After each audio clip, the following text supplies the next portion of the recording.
Hello नमस्कार मैत्रिणींनो, कसे आहात सगळे? मस्त मजेत ना? तर स्वागत आहे पुन्हा एकदा तुमच्या आपले सर्वांचं माझ्या व्लॉग्स छोट्याशा येणे ब्लॉगमध्ये. बंद झालेले होते आणि काही कारणांमुळे.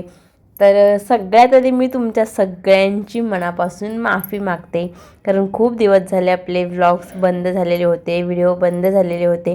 कारण नेटवर्क प्रॉब्लेम असल्यामुळे मी व्हिडिओज बंद केले होते. तुम्हालासुद्धा माहीत आहे की मी गावी होती आणि माझी डिलिव्हरी झालेली आहे, त्याच्यामुळे त्या कारणाने. आणि दुसरं सगळ्यात मोठं कारण म्हणजे नेटवर्क प्रॉब्लेम असल्यामुळे मी व्हिडिओ अपलोड करू शकत नव्हते. व्हिडिओ बनवून ठेवले पण मी व्हिडिओ अपलोड करू शकत नव्हते.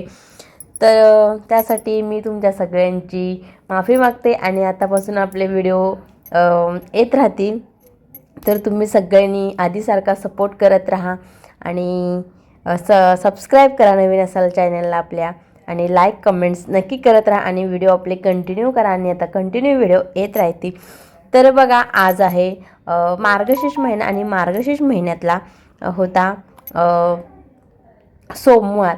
मार्गशीर्ष महिन्यातला पहिला सोमवार होता आणि ना, तर बघा आमच्या घरी हे आहे कमळाचं झाड, ब्रह्मकमळ आहे. आणि हे असं असतं ब्रह्मकमळाचं झाड. तर खूप मैत्रिणींना माहीतसुद्धा नसेल की ब्रह्मकमळ कसं असतं किंवा त्याचं झाड कसं असतं.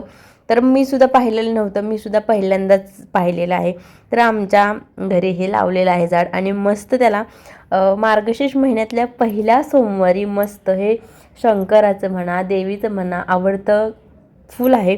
तर बघा आमच्या घरी नेमकं ना मार्गशीर्ष महिन्यातल्या सोमवारीच पहिल्या तर हे फूल उमललेलं आहे. तर खूप आनंद झाला.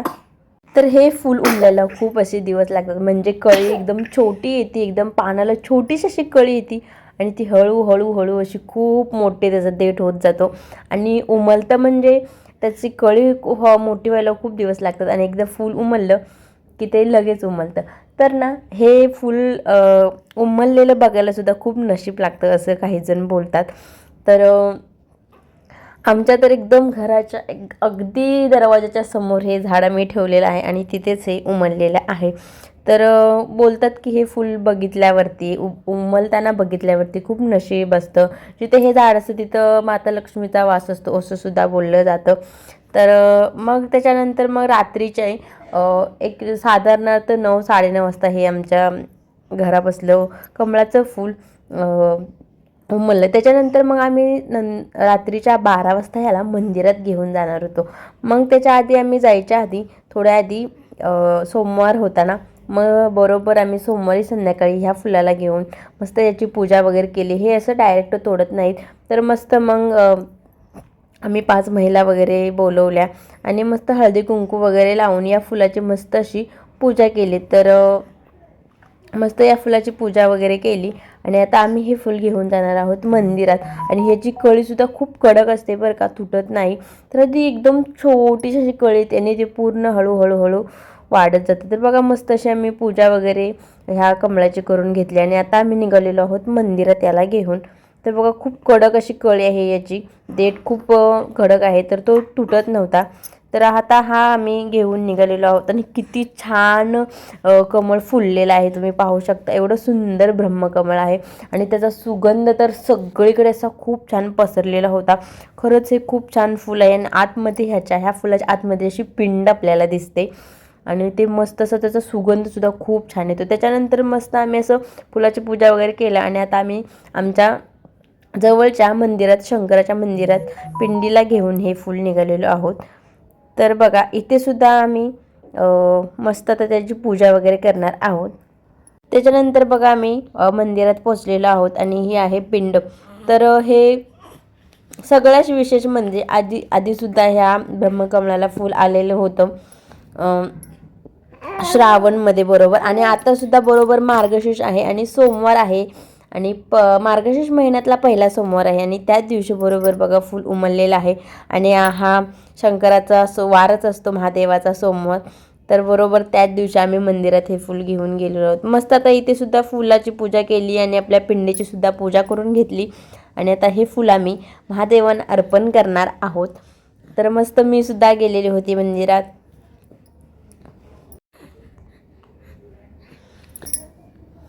तर बघा मस्त अशी पूजा वगैरे करून घेतली आणि खूप छान वाटलं की म्हणजे आमची इच्छा होती.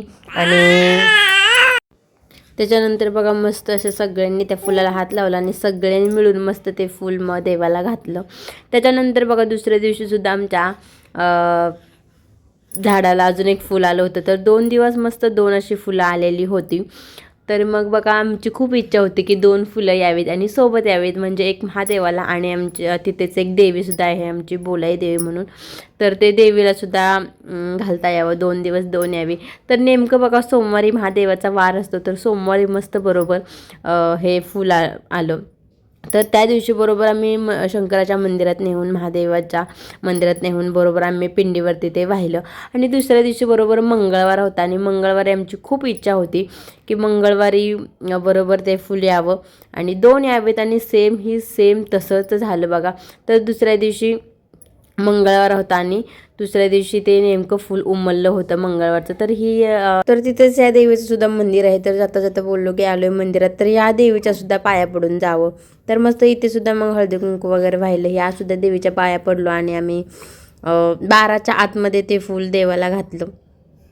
असं बोलतात की संध्याकाळीच हे फूल देवाला घालायचं असतं आणि खरंच आमच्या पूर्ण इच्छा म्हणजे पूर्ण झाल्या ज्या होत्या की. तर त्याच्यानंतर बघा दुसऱ्या दिवशीसुद्धा मग झाडाला फुल आलं आणि नेमकं मंगळवारचं ते खूप छान असं उमललं होतं बघा.